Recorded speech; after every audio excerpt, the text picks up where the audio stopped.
Hello friends, मैं नहीं करूंगा आपको bore because I know you want to learn more. इस वीडियो को शुरुआत से लेकर अंत तक देखिए so that you should have fun more. Friends, आज का जो टॉपिक मैं कवर करने जा रहा हूं उसका नाम है लीगल प्रोसेस आउटसोर्सिंग। ये जो टॉपिक कवर किया जा रहा है, बहुत सारे स्टूडेंट्स ने रिक्वेस्ट किया कि सर एलपीयू के ऊपर एक वीडियो बनाइए, तो आज मैं ये वीडियो बनाने जा रहा हूँ। 5-7 मिनट के अंदर आपका टॉपिक कवर हो जाएगा। जैसे कि नाम से पता चलता है, लीगल प्रोसेस आउटसोर्सिंग। आउटसोर्सिंग का मतलब होता है बाहर से काम करवाना। आउट यानी बाहर से, सोर्स यानी जरिया। तो कोई भी काम हम बाहर से करवाते हैं तो उसे हम आउटसोर्सिंग कहते हैं। तो आप मेरे प्रीवियस वीडियोस देख सकते हैं आउटसोर्सिंग के ऊपर। आउटसोर्सिंग का ही पार्ट होता है बीपीओ, बीपीओ का पार्ट होता है केपीओ और केपीओ का पार्ट होता है एलपीओ। आई रिपीट, आउटसोर्सिंग का पार्ट होता है बीपीओ, बीपीओ का पार्ट होता है केपीओ और केपीओ का पार्ट होता है एलपीओ। फ्रेंड्स, तो ये मेरे बीपीओ, केपीओ और आउटसोर्सिंग के वीडियो जरूर देखिएगा, उसका लिंक मैं आपको डिस्क्रिप्शन में दे दूंगा। तो चलिए आगे बढ़ते हैं, देखते हैं what is legal process outsourcing. LPO क्या है? तो सबसे पहले LPO is a type of KPO, यानी केपीओ का पार्ट है that is specific to legal services ranging from drafting legal documents, performing legal research to offering advice. यानी LPO एक प्रकार का केपीओ है जहां पे खास तरह की लीगल सेवाएं बाहर की कोई कंपनी या पार्टी या फर्म को दी गई है, जैसे कि लीगल जो डॉक्यूमेंट्स है उसका ड्राफ्टिंग करना हो या उनको तैयार करना हो, लीगल रिसर्च कंडक्ट करनी हो या किसी को सलाह देना हो। For example, US outsource legal work to India.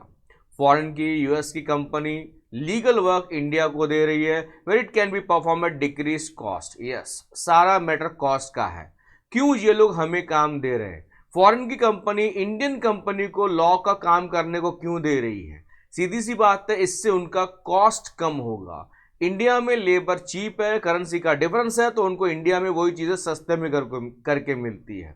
तो आजकल हर कंपनी, हर फर्म अपने कॉस्ट को कम करना चाहती है, इसके लिए ये एलपीओ किया जा रहा है। तो लीगल प्रोसेस आउटसोर्सिंग का मतलब क्या होता है? जो लीगल काम है वो आउटसाइड एजेंसी जो है उसको आउटसोर्स किया गया है, इससे कंपनी का खुद का कॉस्ट कम होगा। फ्रेंड्स, इसके प्लस भी हैं और इसके माइनस भी हैं। तो सबसे पहले हम देखेंगे advantages of legal process outsourcing. पहला पॉइंट कॉस्ट सेविंग है। अब क्या होता है, फिक्स्ड कॉस्ट से हम वेरिएबल कॉस्ट पे शिफ्ट हो जाते हैं, यानी सामने वाला जितना काम करेगा वो हिसाब से पेमेंट करेंगे। बिल्कुल वैसे ही जैसे रिसेप्शन में आप प्लेट के हिसाब से पेमेंट करते हो, कैटरर्स को आपने जो है ऑर्डर दिया है, जो हिसाब से प्लेट यूज होंगी वो हिसाब से आप पेमेंट करोगे। तो यहाँ पे भी वही है, कंपनी का कॉस्ट सेव होता है। इसके लिए फॉरेन की कंपनियां इंडियन लॉ फर्म को ये कॉन्टेक्ट देती है कि आप हमें ये डॉक्यूमेंट्स बना के दो, ये डॉक्यूमेंट्स का प्रूफ रीडिंग करके दो, हमें ये पॉइंट के ऊपर आप एडवाइस दो, अकॉर्डिंगली हम आपको पेमेंट करने के लिए तैयार हैं। फॉर एग्जाम्पल, किसी कस्ट जो है क्लाइंट से, फॉरेन की जो फर्म है उन्होंने किसी क्लाइंट से कोई केस का 5 लाख रुपया फीस लिया।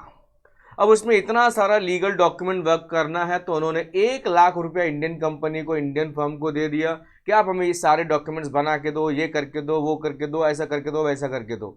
तो 1 लाख रुपया उन्होंने दिया और कल क्लाइंट से उन्होंने 5 लाख रुपए ले लिए। तो सोचिए जो है फर्म को कितना फायदा हुआ। तो ये कॉस्ट सेविंग के लिए आउटसोर्स किया जाता है। Point number 2 is high level talent and निश एक्सपर्टाइज। यहां पे क्या होता है, थोड़ी देर पहले मैंने आपको बताया था LPO is a type of KPO. KPO यानी नॉलेज प्रोसेस आउटसोर्सिंग और एलपीओ उसी का पार्ट है। अब यहां पे क्या होता है, केपीओ में जो टैलेंटेड लोग हैं, एक्सपर्ट लोग हैं उस फील्ड के, अब यहाँ पे वही लोग काम करते हैं जिनके पास लॉ की डिग्री है।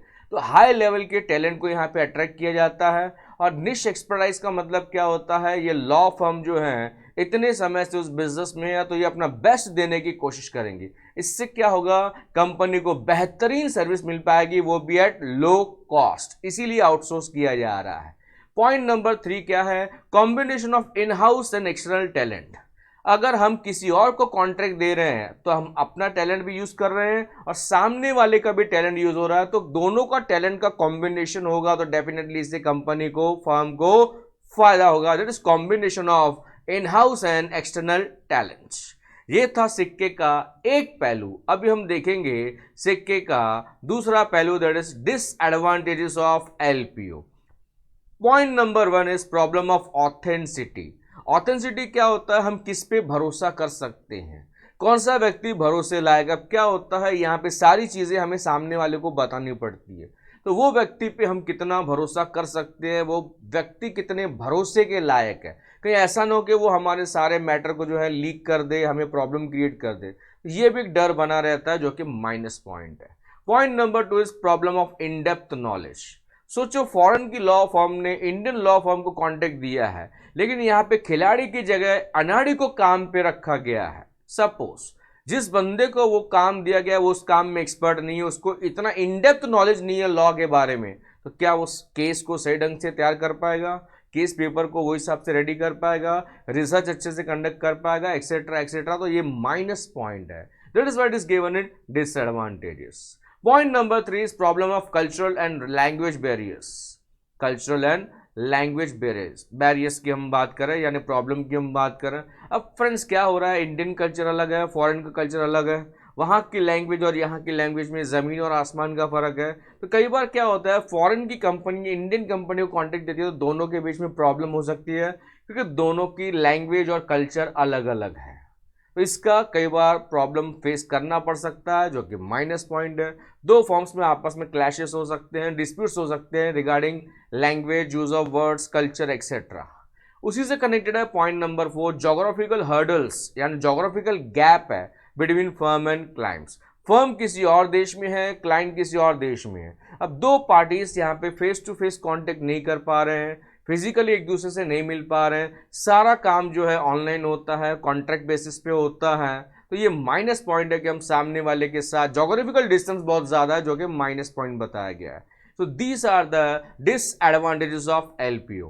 तो फ्रेंड्स इस टॉपिक में मैंने आज आपको एक्सप्लेन किया advantages and disadvantages of LPO, that is legal process outsourcing. आप सभी से रिक्वेस्ट है, आप मेरा आउटसोर्सिंग का वीडियो, बीपीओ का वीडियो, केपीओ का वीडियो ज़रूर देखें, आपको चीज़ें समझने में आसानी होगी। Thank you all for your love and support.